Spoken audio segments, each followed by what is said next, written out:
What's up guys, it's Claudio from Visual Model WordPress Themes, and in today's video we're gonna learn a simple yet very important security tip and implementation that you can apply to your WordPress website, to your community, to your forum, to your community site, to your social site, to avoid security vulnerabilities, okay?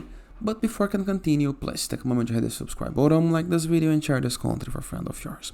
After this, go to your WordPress dashboard, review the left sidebar of menus, hover mouse over plugins and hit the submenu Add Plugin. Into the upper right corner of your screen, you're gonna see an option called Search Plugins. Click and type really simple security, okay? Here is the guide we are looking for. Of course, you may not need SSL, but this plugin does much more, okay? So nothing to worry. You can go ahead and activate the SSL. You're gonna be logged out of your site and gonna need to log in again.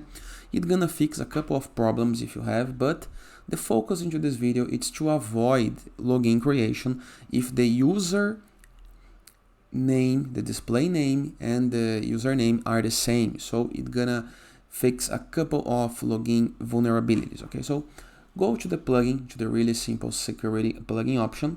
If you review the WordPress left sidebar of menus, next to settings, you're going to be able to see security. Now you're going to be able to see two options right here, dashboard and settings. Go to settings. Now click on vulnerabilities, okay? Here's the guide we're looking for. We have vulnerabilities and security headers, okay?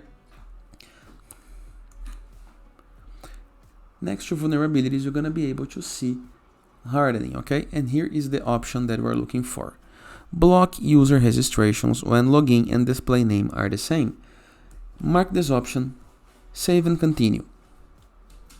Simple, right? This is all we have to do. And that is. I hope you guys enjoyed this video and I'll see you guys tomorrow. All the best.